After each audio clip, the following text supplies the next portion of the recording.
Good morning, sunshine. During this crazy winter weather period, I have put out both of my GoPros and my Browning field cameras looking at the birds. I made some yummy suet a couple of weeks ago and have made sure that at least 3 cakes have been out at any given time. And this is their favorite feeding pole.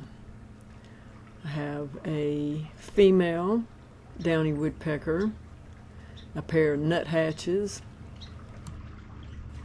a family of mockingbirds, and back here by the poolside oasis I have seen several other unusual bird species this year.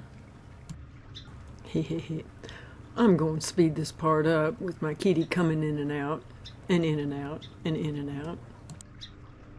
A couple of minutes, speeded up times 32. A crossfade animation when the nuthatch shows back up.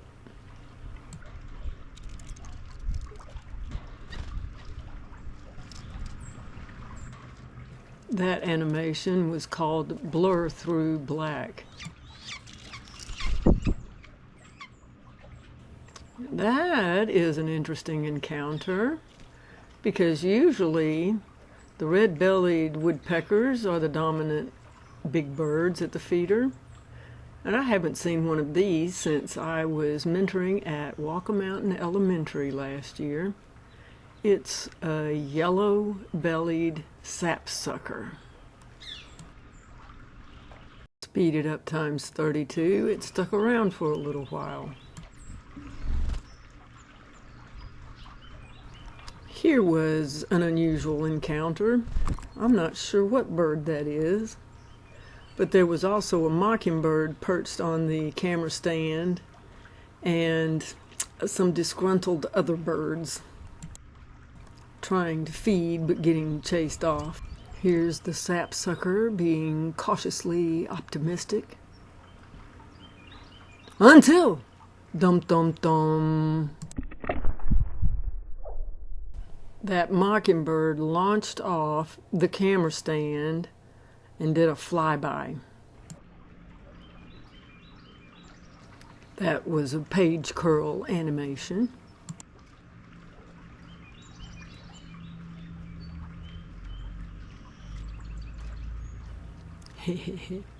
There's a lot going on in the background in this segment. We've got the yellow-bellied sapsucker, and we've got another woodpecker on the middle pergola pole. And then there's Sidalee trying to keep her paws warm.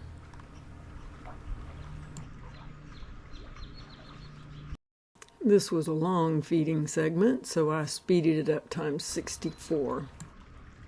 Page curl, bottom left. To get closer to the next feeding encounter,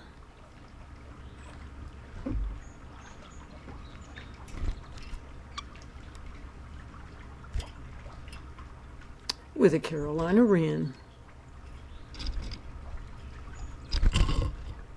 A pair of Carolina wrens, that is.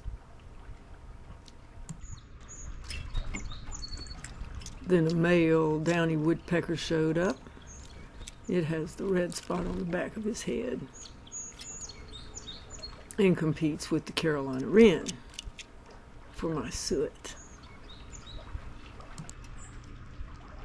I love studying these little birds and capturing video frames with them looking at the camera so that I can outline them and recreate them in character.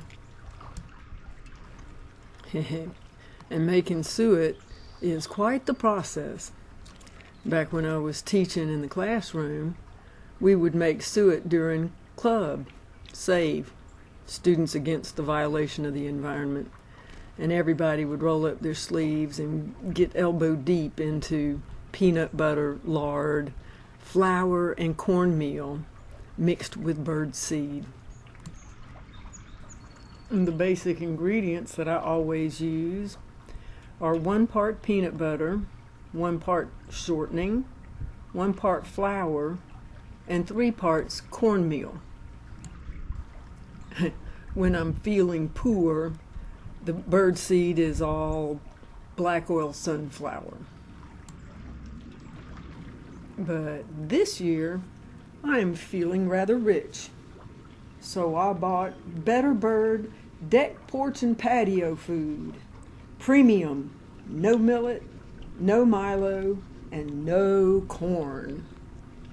A better way to feed your birds. It's mostly sunflower kernels and peanuts, pistachios, and hulled pumpkin seeds. These days, I get Newsom to help me stir it, 'cause my arms get tired of trying to mix all those ingredients together in a big bowl. Here's a little nuthatch giving thanks for the food at the feeder.